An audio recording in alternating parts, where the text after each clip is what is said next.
Hello, thanks for coming to River Talks. We're gonna wait a couple minutes till everyone filters in.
Gonna wait one more minute.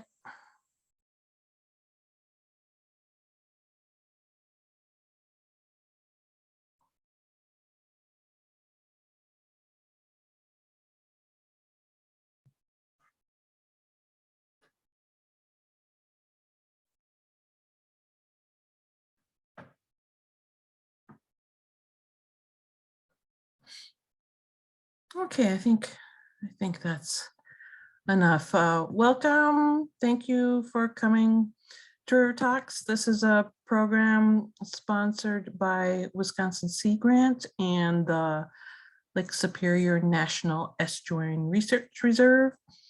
And we've been doing this for several years. And just so everyone's aware, we're recording this talk so that it can be aired on the reserve's YouTube channel later. I think everyone gets a notice, but we just want to make sure you know. And tonight, we are pleased to feature Mark Loomis. He's an environmental scientist and project manager for the Spirit Lake remediation project out near Morgan Park. And for those of you who have been coming to River Talks for quite a while, you might remember that when this project was in the planning stages and we were hosting talks back at the Amazing Grace Cafe in Duluth, we had a presentation about the very beginnings of this project. So it's kind of nice to see it, the ground being broken for it, and to offer this update. And if people have questions along the way, we encourage questions. Mark will answer them at the end of his presentation. But when you think of your question, please feel free to put it in the chat. And then Ryan with the reserve, Ryan, I can never say your last name, Felbrugge.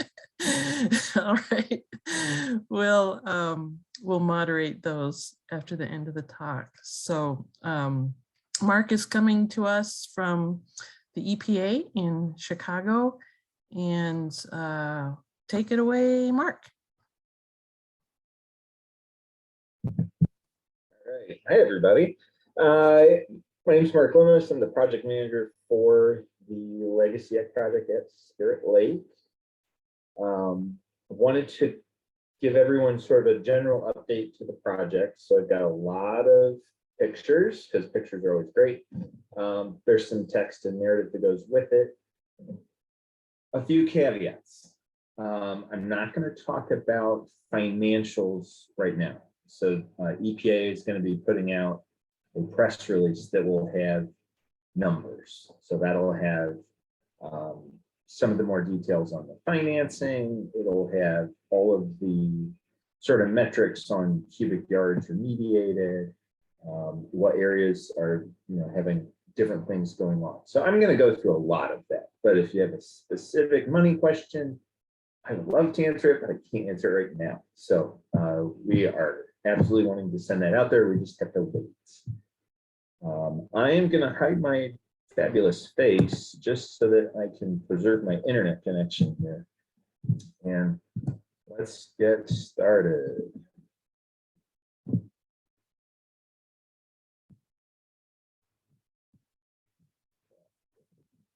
So here is the Legacy Act project at Spirit Lake. Here's Spirit Island, just to give folks a little perspective. And Morgan Park is over here. The gate at ID 88 in Idaho is just right off the screen here. And I'm gonna have a lot of pictures. I will try and give you guys as many sort of landmarks because there has been a lot of things that have been changing. One big note before we go too far though, EPA has a website specifically for this project under Legacy Act. And we have photos that get posted weekly. So there are photos with captions here on this website. That's where the fact sheets are. So pretty much all of the information I'm putting up here is coming from those public outlets. So if you're seeing stuff here, and wow, that's really cool, check out the website because there's a lot of really good information there. So high level stuff. EPA has many different offices and programs that we do work projects. This under the Great Lakes Legacy Act. We work as we find non-federal sponsors and we come to a volunteer. The goal here is cleaning up the aquatic areas of the state.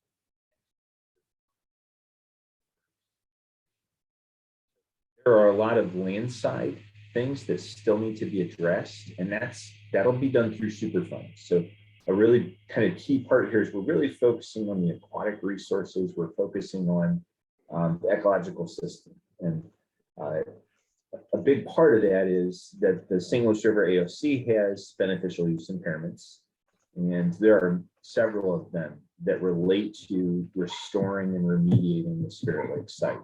So a really big aspect to this project, and you're going to see it starting to come through, is how are we improving these areas, getting rid of contaminants, bringing back habitat, bringing back wetlands, open water, but also creating public access and some recreational opportunities.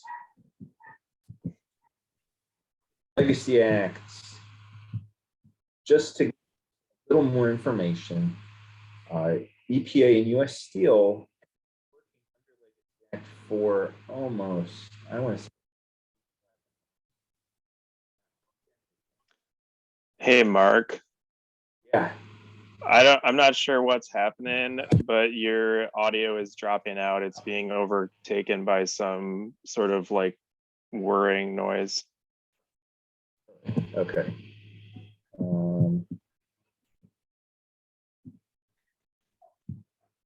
Let me to call. Is it better now?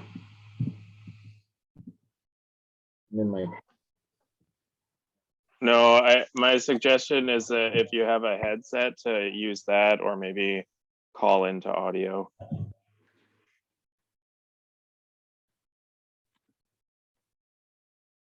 Okay. Everyone's singing that little Jeopardy song in your head, right?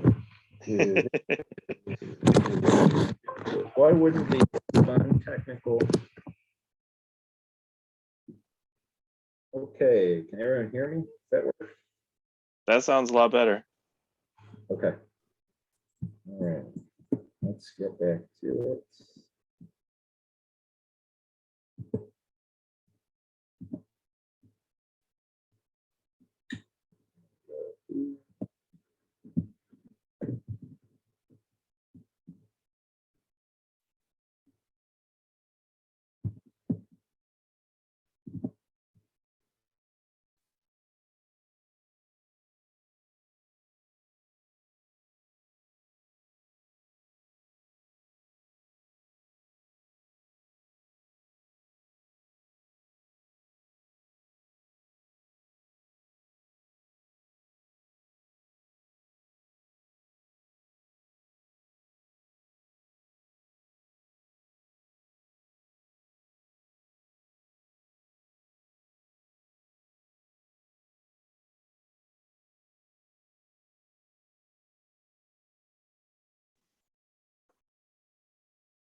Mark, if you're talking, we can't hear you.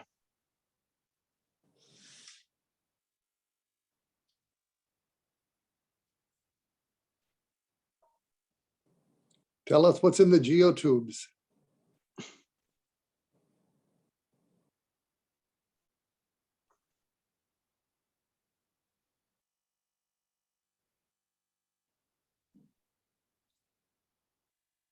Cannot hear. Thanks, Gary.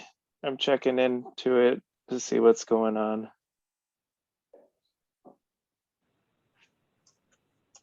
Okay, can everyone hear me now? Start Yes. talking. All right. I don't want to cheat you guys out of all the fun audio, so let's go. Let's go back. All right. Everyone can still see the screen, right? We're good. Raise your hands up and down. Yep, we can see the screen. Okay, perfect. So, Legacy Act is our vehicle here. We operate on a voluntary basis. So all of this work is being done voluntary between EPA and U.S. Steel. U.S. Steel is providing something called in-kind services or in-kind share. Basically, they hire their own contractors to do portions of the work alongside EPA's contractors, and we are using that as our mechanism for cost sharing the project. Typically, the Legacy Act has a minimum of 35% match for these projects. In the case of this project, U.S. Steel is contributing over half of those costs, and that's just associated with a variety of factors. So in 2018, there was a project agreement between EPA and U.S. Steel, and it was for remediation. So we agreed to spend $75 million to remediate those aquatic portions of the site. And that was based on our original design. This next sentence has a lot in it. Through a variety of factors, the costs went way up. And the team has spent 19 months now trying to find a way to make sure we do the project correctly. So we've worked as a large group. We've come up with an approach that is very similar to the one that we originally wanted to do. We've made some adjustments, but it's still protective and it still meets those restoration goals for the area of concern. The project agreement between EPA and U.S. Steel, we increased the funding, right? So we are, both EPA and U.S. Steel are bringing more resources, more funding to make sure we do the project correctly. How are we doing it? So what are these remedial approaches? Just at a really high level, we're doing removal. So we're removing either mechanically or hydraulically material from both the aquatic areas, but also some of the nearshore areas, unnamed creek, unnamed pond, wire mill pond. Anywhere that we're removing material, we're putting down what's called a residual cover, which is a clean layer of sand. That helps kind of kickstart the aquatic system, kind of kickstart the habitat restoration. That material is being put into 2 on-site combined disposal facilities. Each of those facilities has a different method that we're putting it in. So, and I'll get into that in a little bit. The other mechanism we're using for remediation is capping. And in a general sense, these caps are providing an active remedy. They are using something called granular activated carbon, which helps keep contaminants that might be below those caps from migrating up. And there's other layers of sand and gravels to help support something called the bioactive zone. And that allows for the aquatic and the ecological systems to function without having that contaminant there. So these caps are really providing a lot of benefits from the impacted material that was there. The other mechanisms in place, something called enhanced monitored natural recovery. What this means is there are some areas where the concentrations are lower and it doesn't necessarily merit removal or capping, but we might want to enhance how that area is going to recover. And so enhanced monitored natural recovery, in this case, we're putting down a thin layer of sand, and that will help just get the system to sort of respond a little faster. It is monitored though, so we are going through a monitoring procedure for that enhanced monitored natural recovery area, but then there are also other areas where we're just monitoring, so that MNR is also going through a series of monitoring. I've got a general note there of long-term monitoring because you know, the legacy project in the aquatic areas is one part of this entire restoration for the U.S. Steel site. So all the monitoring that'll be associated with this project also ropes into work by the Superfund program. We've had a great collaborative working relationship with all the state agencies, the city. So really making sure that we're putting all the right procedures in place. And then a huge part of this project is habitat restoration. I probably should put that bullet last because it really is really important to restore these aquatic systems. We're not just rolling in and remediating material. I'm going to take a few minutes and put some visuals to this. The project is really large.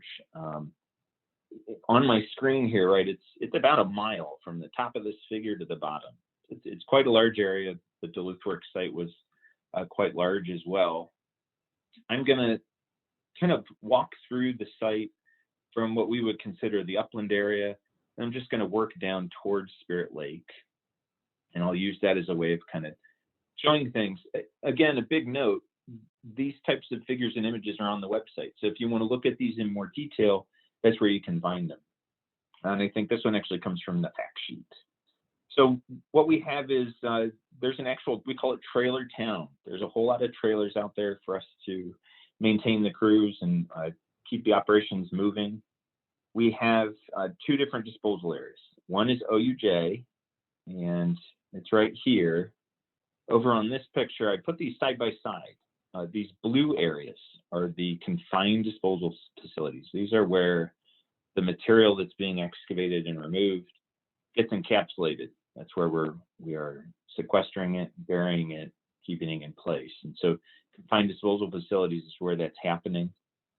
And the unnamed creek follows along, you know, it comes up off the screen here, and it follows along through this entire area. It used to flow through this area, and you can see where it kind of enters into its historic pathway here. With the OUI area, we've put meanders into it. We've added some more kind of aquatic structure that you would see in a stream system. And then it gets conveyed along the side of the CDF and then out into the shallow shelter bay that we're constructing. So the material in OUI, which is this area right here, came into the OUJ CDF. OUJ CDF is a mechanically placed facility. So, you know, we're just scooping it up. We add amendment to it, get it stabilized so that it meets the requirements for us to put it in OUJ. And then the Upland CDF is a hydraulic dredging bag field. So it's a bunch of sausages, and also I'll show some cool pictures there. In between these areas is the weir ponds, and the weir pond is a pond behind a historic weir that is here. And all of this area has been remediated, capped, and going through restoration. The other kind of features we see here, you know, shallow shelter bay right now is a mud flat, and there's a lot of impacted materials out there. So the goal is to actually create that into open water. And if you look in this picture here, here's the edge of that actual mud flat. And all this area in orange, we're going to be dredging and capping to bring back a lot of open water habitat. One of the other features going on here is something we call the delta cap. It's because we're now out into sort of the delta of Spirit Lake, where Unnamed Creek is. And this is an above ground or an above water cap, and it is designed to sequester contaminants below it. This is where we are working with the city and others to put in some cool recreational features. The city and U.S. Steel are working those specifics out, but they've been in the works for a while.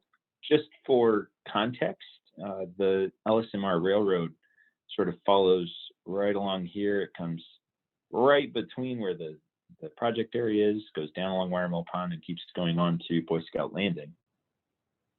A few of the other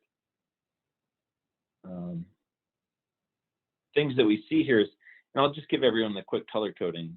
Yellow is where we're dredging. We're doing just those removals, and we're putting the impacted material into a CDF.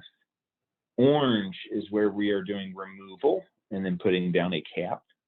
So in the Upland Onion Creek area, we remove material, we put down a cap. Shallow Sheltered Bay, we're removing material, putting down a cap.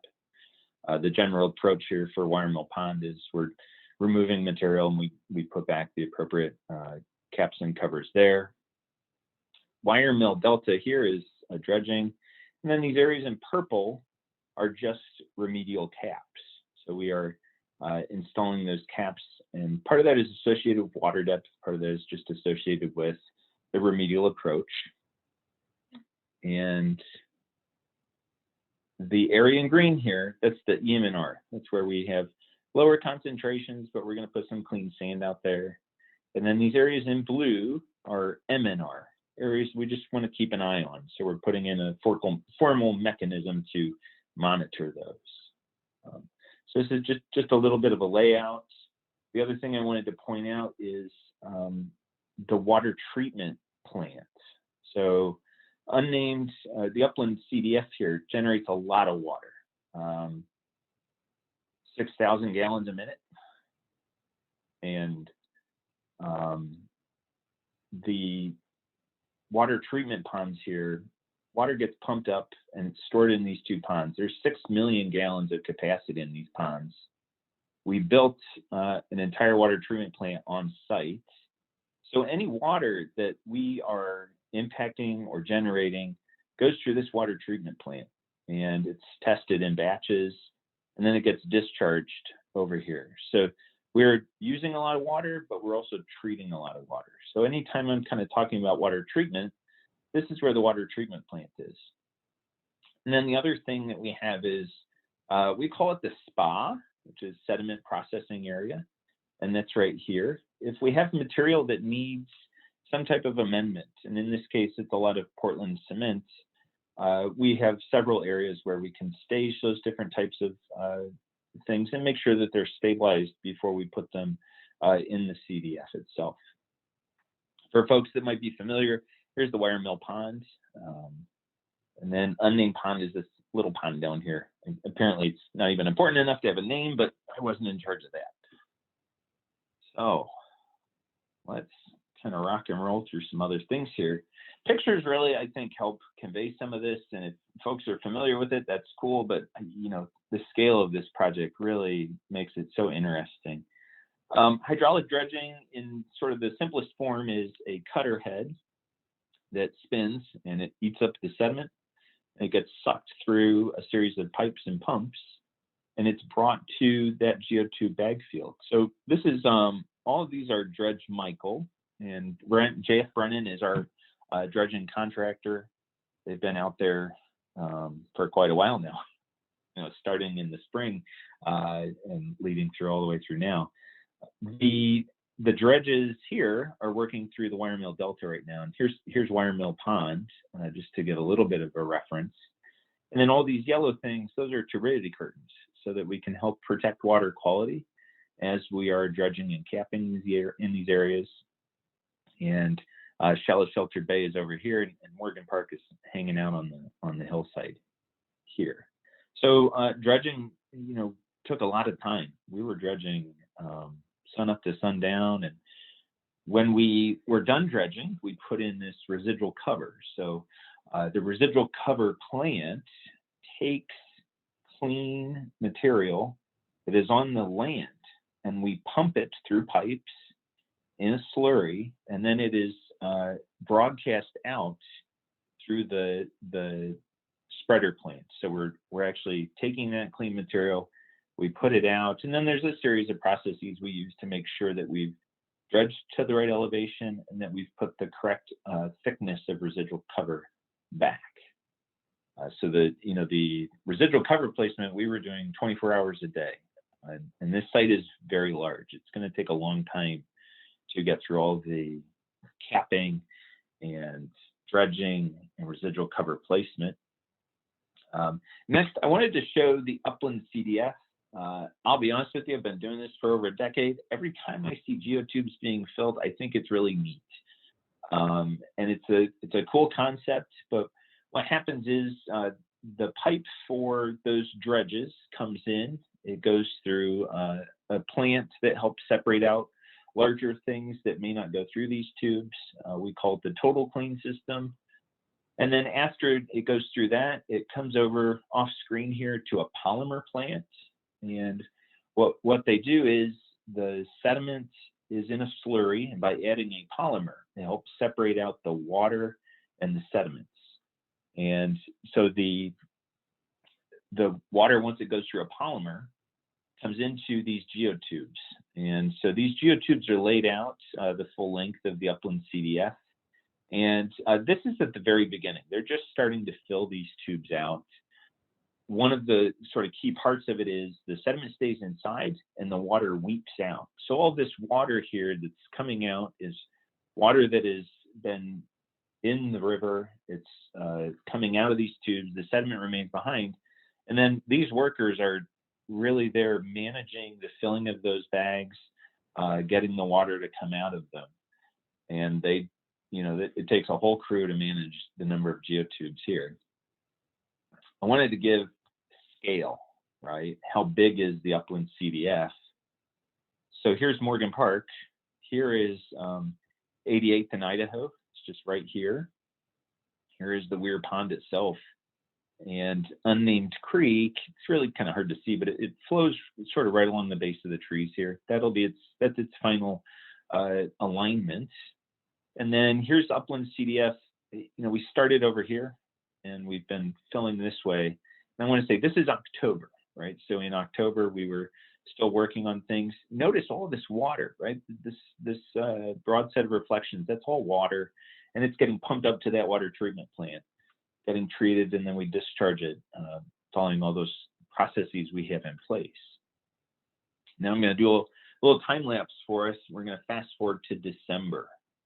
And the site is just so large. A lot of these high-level aerials can be really helpful. So if you notice, now we've got more geotubes filled up, and this is what we would call the first lift. So the first layer of geotubes has been installed, and they are dewatering. So if you notice, they're a lot drier now, and the sediments will sit in those bags over winter, and then over the next season, we'll be layering more tubes on top. So at the completion, there'll be about 4 tubes high. So the CDF will actually ride, this is sort of the edge of it here, but the tubes will fill up to about this height, and there will be a mound here once we cover it with the appropriate clays and topsoils that we need to stabilize it, but also provide those sort of encapsulating covers. And then here's those water treatment ponds.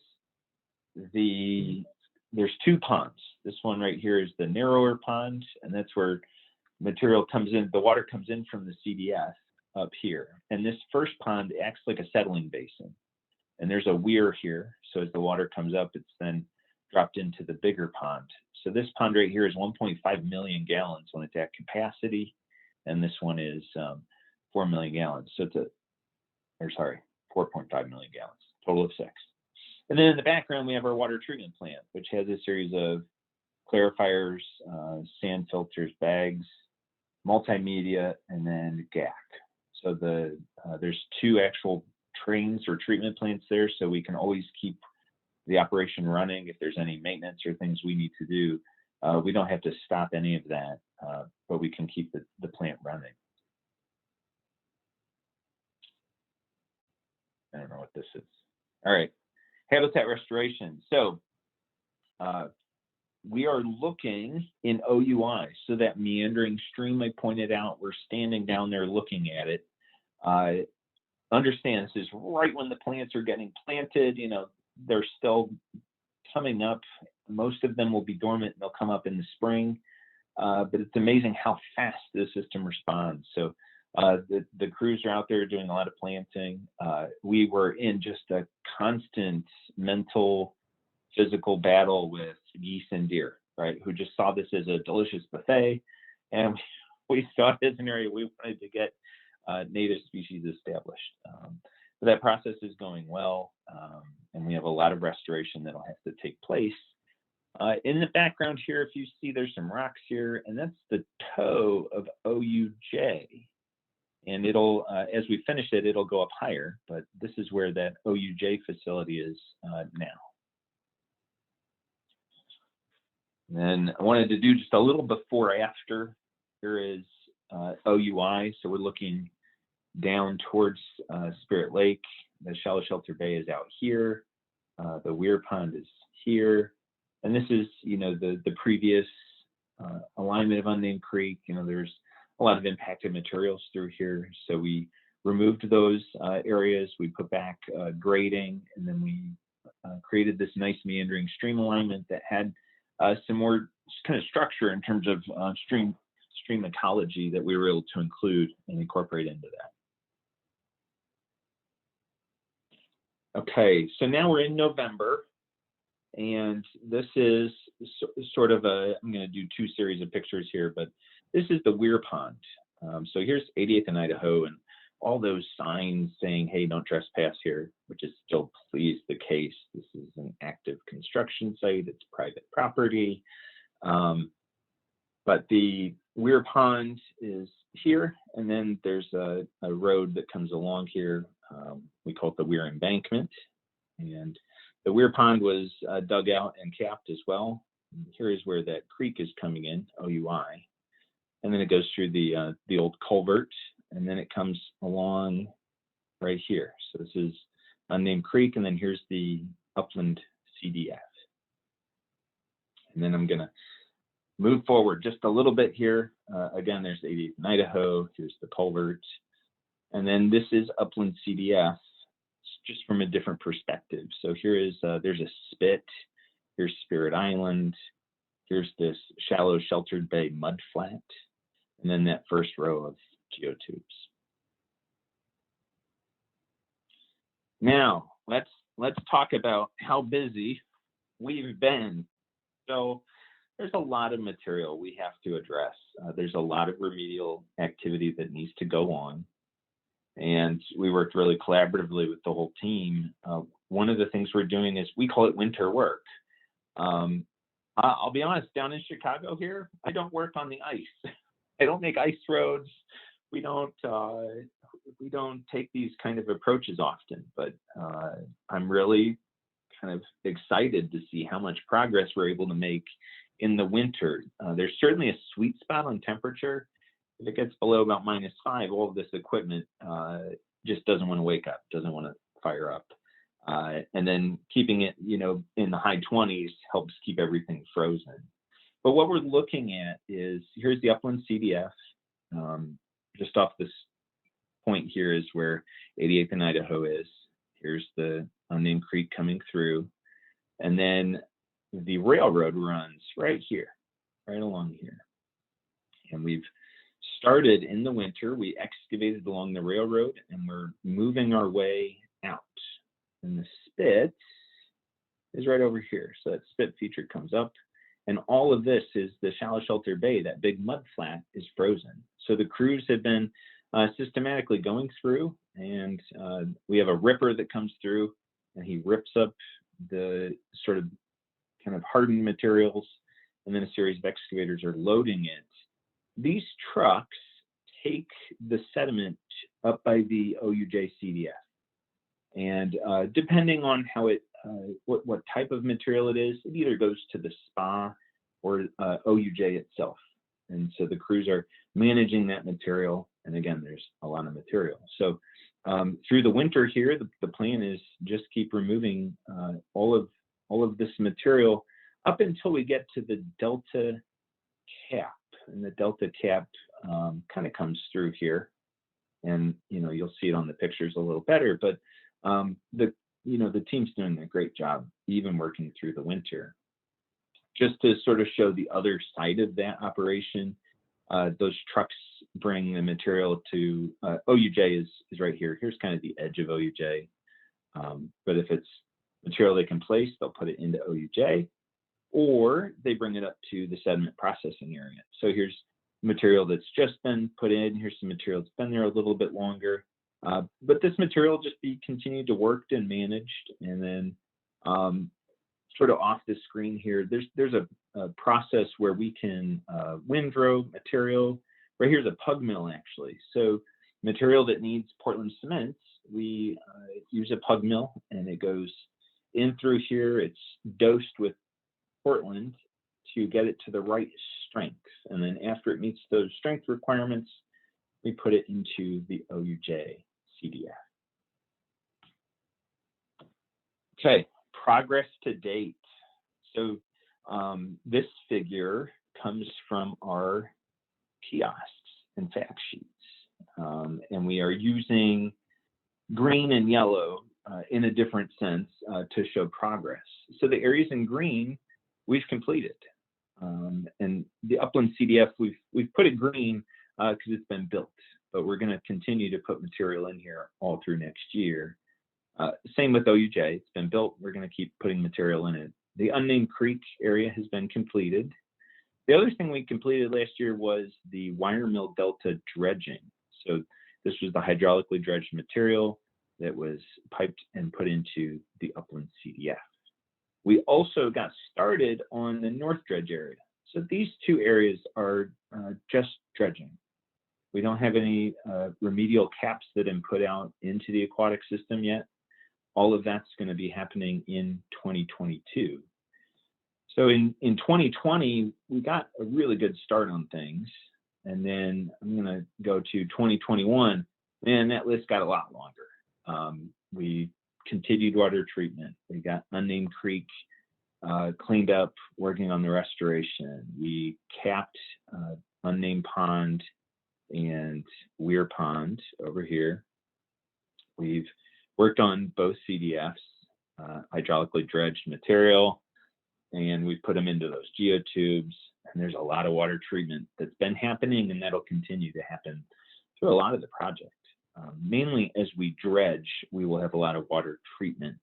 When we sort of just go into capping production mode, there isn't a lot of water treatment because we're not bringing water in with those dredges. We'll keep treating water as long as it's on the site. And then I think it's the last slide. The current work, we're doing that winter excavation in Shallow Shelter Bay. And 2022 is going to be really busy. Capping, dredging, a lot of other kind of supporting remediation work. And restoration is going to, we'll do some of the restoration this year. A lot of it's going to extend into 2023. Most of that is associated with making sure we're planting and seeding at the right times, right? We don't want to go plant a bunch of plugs that either get ice scoured or just don't survive. So the restoration team is going to make sure that that's all timed correctly. And finally, Mark, this was thrilling. I was so excited to see all this stuff. I want to learn more. And we've got some cool ways for you to do that. We do have a fact sheet. There's actually two now. We put one out in December, talks about a lot of those things I ran through. The website itself has some cool pictures. And then we also have kiosks. So there's a picture of our kiosk at 88th and Idaho.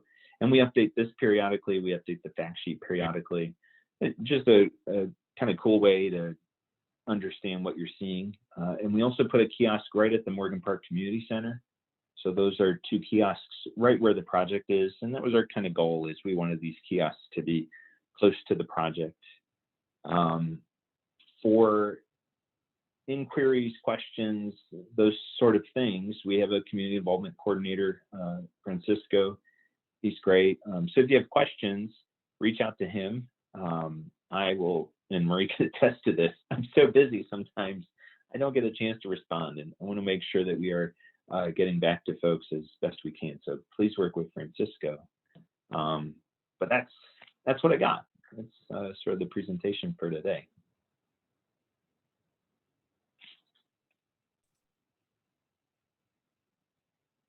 And I don't know if there's like.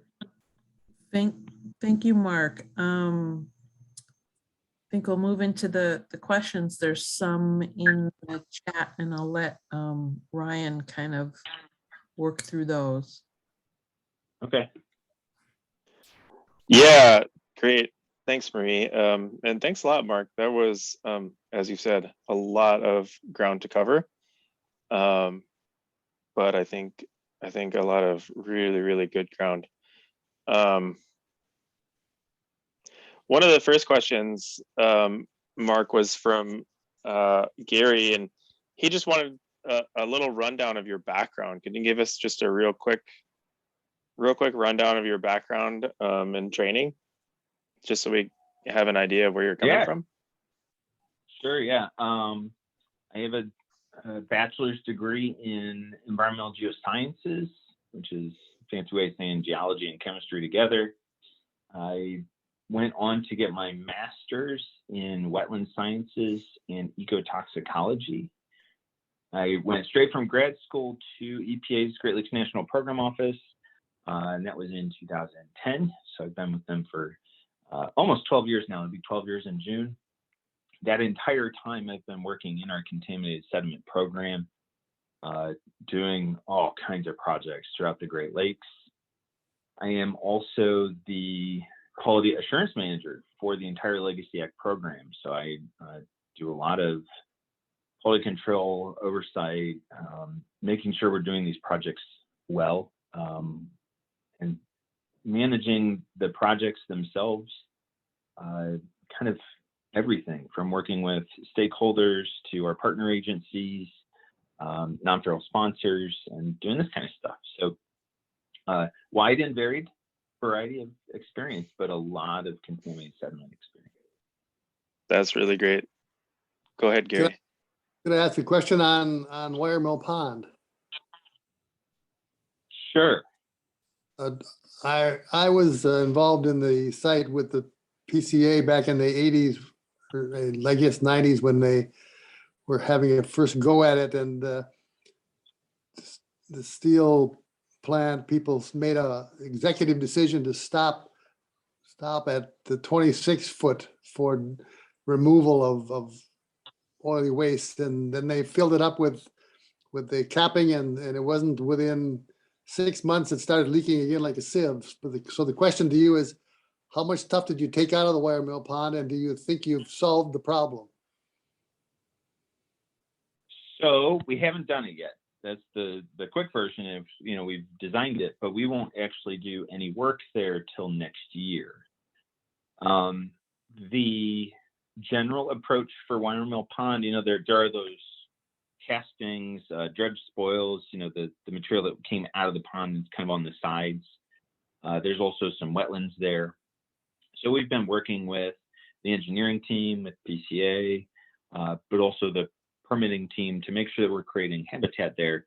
The general approach is that we're going to be putting down a few different types of caps or remedial options to make sure that we aren't having migration of those contaminants into the St. Louis River itself.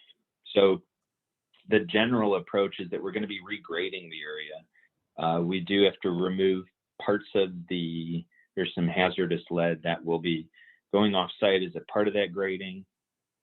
And we're going to be putting in a different type of capping, and it's bringing a lot more data to the table. We took a lot of samples out there to understand the groundwater movement, the types of contaminants, where they're located, and that's fed into the team's use of several different types of technologies to address that.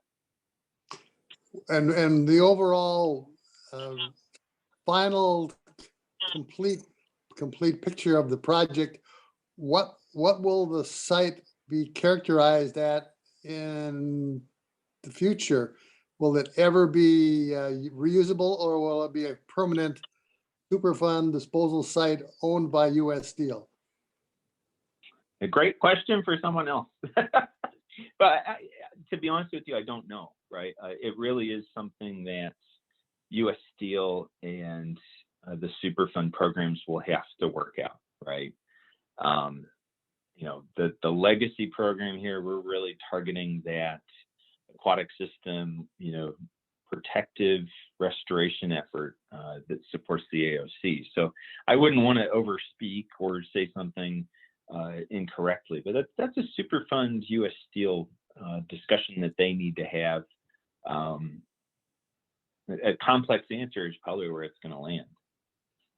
Are your water quality standards being met when you're discharging that treated water? Yeah, interesting thing with the water treatment plants, we had an opportunity to do treatability studies before we even brought it online. So we worked really closely with the water treatment subcontractor, which is IAI, and did a series of different tests to see what type of media and in what order would give us the most level of attaining the correct water quality standards. So we've been monitoring that throughout, and everything looks really good. Could you give me a specific example for what would be the concentration of mercury in the discharge water? Mercury is subject to BTPT, Best Technology in Process and Treatment. Man, it's been like a year since I stared at it, but we had a lot of discussions about mercury. One of the reasons we did that treatability study is to demonstrate that the system we built is the best technology in process and treatment, so that we can get that number as low as possible. The water quality standard that was benchmarked, we attained it as a part of those studies. I can remember a lot of things in my head, but man, data numbers is rough sometimes. There was a lot of usage of liquid mercury in all the switches at that steel plant, and so there was quite a backlog of liquid mercury spread in little pools all over the place. So you've got your challenge in the future for mercury. I think you're. Oh, go ahead. Oh, I was just gonna say, I think Gary, you're absolutely right. And we're getting a little bit into the weeds, and I think if we can get a couple more questions answered, it might move all of us forward a little bit. Great, go ahead. Thank you. Marie put a question into the chat just about the geotubes. So do they contain the contaminated material? Or maybe can you just explain a bit more about how or why the geotubes are being used? Yeah, okay, so there's a few parts of this that we would want to talk about. Geotubes, they function well when you have finer particles, right? Sediments that are in the low sand, silt clay ranges. When you have sediments that have debris or other things in them, we have to scalp that out and we have to put it somewhere. The original plan was that this Upland CDF was going to be a mechanically placed disposal area, right? And so it gets placed, it gets rolled, make sure it meets strength requirements, and then we keep moving. The engineering team worked really hard to make sure that any of the CDFs are still protective and still encapsulating that material. There's just different types of materials and how we approach their disposition. So in the Upland CDF, you're taking sediments that need to be amended, that were mechanically excavated, and we're meeting a variety of factors that go into it. So there's strength requirements, there's a question of mobility, but that's all part of the engineering of those facilities. They both have equitable abilities to provide that long-term protectiveness, encapsulating the material. It's really more of a what kind of material goes in there and what's the most efficient way to put it into it or place it. So the Upland CDF geotubes, that's part of the method that the contractor thought would be most efficient. And it does work very well. We use geotubes a lot in the sediment world. So both of these CDFs take the the applicable technology and they incorporate that into how they're disposed. Thanks a lot, Mark. That's helpful. Tom Hollenhorst is wondering what the area of the CDF is compared to the area of Morgan Park, and perhaps maybe the CDF is larger than Morgan Park overall, or? Yeah, if you look on the figure here, here's it's a little faint, right? Here's Morgan Park, and the community center's right here. Here's 88th and Idaho. So the Upland CDF footprint, I should have gotten the acres on it, but it almost kind of looks like a wedge, right? If you were to sort of go from the community center straight down and over, it's a sort of equal size there. Morgan Park itself is much larger than the CDF. Okay. I don't know if that answers the question, but I think I'll let Tom be the judge of that.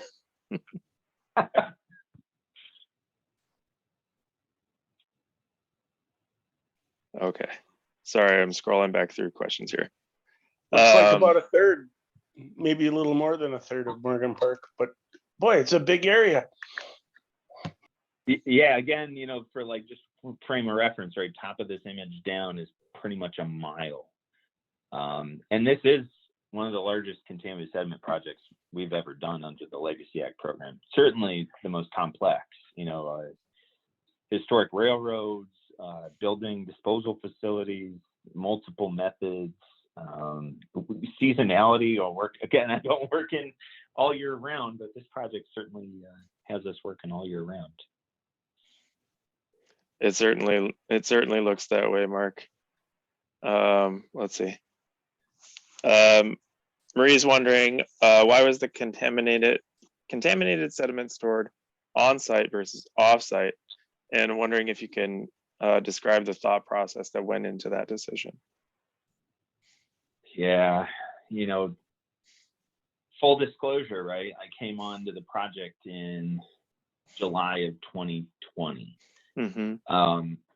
The types of sort of discernment as to where we would put the material happens. Usually those conversations start happening in the feasibility study, the feasibility phase of a project.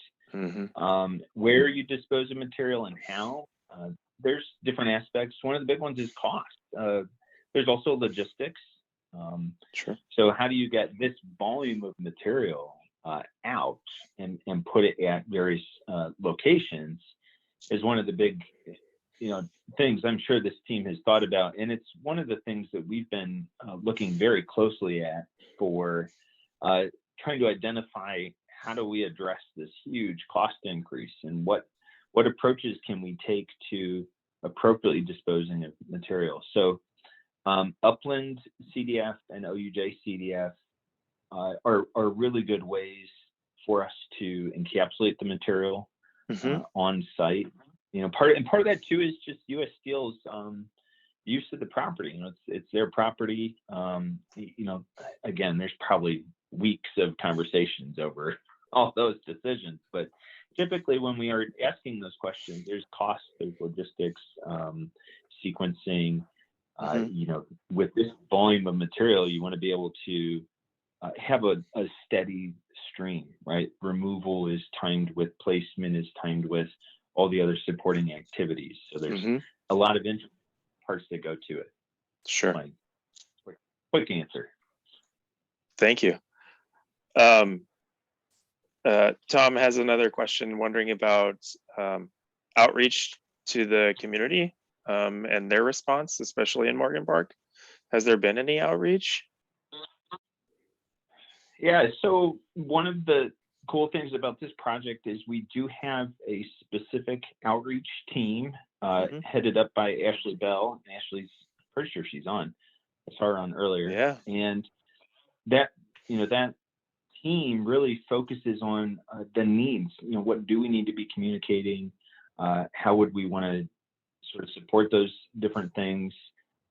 Outreach team has Morgan Park residents, has community leaders, the city, state agencies, sea grants, a lot of really important folks there. One of the things that we do, and it's for the neighbors that are impacted directly by the site, is we send them a notification every 2 weeks of, hey, here's what you're going to be seeing, here's what's going on, there might be some noise, hey, we're going to be working this weekend from these hours to these hours. It's a very brief, just kind of heads up, and that was at the request of some of the residents that are right there. These are very short notifications. They only make sense if you are looking out your backyard. It's not something that, if you're like a resident of Morgan Park, it wouldn't really make a whole lot of sense, because it's really tuned into what would be going on right along those houses. So we do have an outreach team. Outreach team identified, things like the website, the weekly photos, the fact sheets, the kiosks. A tough part of this project is COVID, right? We haven't been able to have public meetings, and I think in the past they've had them at the community center, so it's rough. I'm an in-person kind of, personality, and so it's weird for me too. Yeah. Yeah, for sure, Mark. Thanks for that. I see there's another question that I think was answered from Luciana about the status of the site post-project, that I think got answered, but maybe Luciana, if you're looking for more info, can you chime in?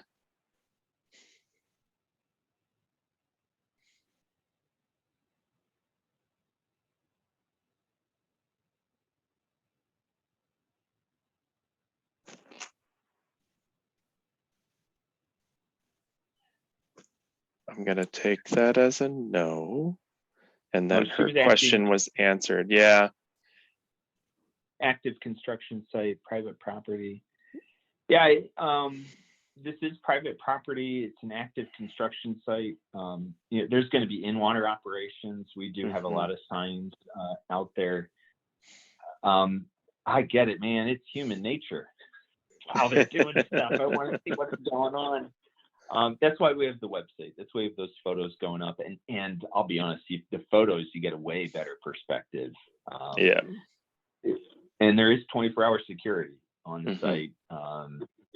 There are a lot of safety issues. So we really are trying to do this well. And, this is kind of a thing you guys can help us with, right? Is you can convey that message too. Hey, it's an active project, it's private property. Let's let the get it done. It is. There's recreational opportunities coming. So man, talk about curiosity and chomping at the bit. Stay tuned. City and US Steel are talking through that. We're working with the engineering team to build those features in. So we're close. Okay. So I think it might be safe, Mark, to say that the status of the land post project is still to be determined, given talks between the city and US Steel. Yes. Yeah. Great. And I'm looking. Okay. Is it for the questions? I think we caught all of them, Marie. I think we did. Well, thank you, Mark, for that great presentation. I thought it was very public friendly and understandable. And I want to thank our audience for their patience with the sound issues that we had. Our next River Talk is going to be in about a month on Tuesday, March 8th. And it will be about how to make wild rice harvesting sticks. And that will start at 6:30, again on March 8th. It's a Tuesday because it's part of the St. Louis River Summit, which is happening March 7th through the 9th. And you'll learn how to construct wild rice knocking sticks with Marnie Caskey. She's the cultural preservation specialist for the 1854 Treaty Authority. and all materials and instruction will be included. The River Talk will be in person, and it will be at UWS's Yellow Jacket Union as part of the St. Louis River Summit. Advanced registration is required and capacity is limited. I think we can only have like 15 people or so. So I'll be posting that link on the River Talk website, and I'll be sending it out as soon as we have it. But you don't have to register for the summit to be part of this River Talk. So, Mark, did you have any closing comments that you wanted to say? No, thanks everyone for your patience. You know, it's very rewarding to see these projects get completed, and we're really close. So stay tuned. You know, Marie and others can keep everyone in the loop as that outreach team keeps doing their thing. So yeah, thanks everybody. Yeah, thanks a lot, Mark. Okay, thank you. And that's it for this month's River Talk. Thank you for attending. We appreciate it. Thanks a lot for coming, everybody. Thanks everybody. Bye.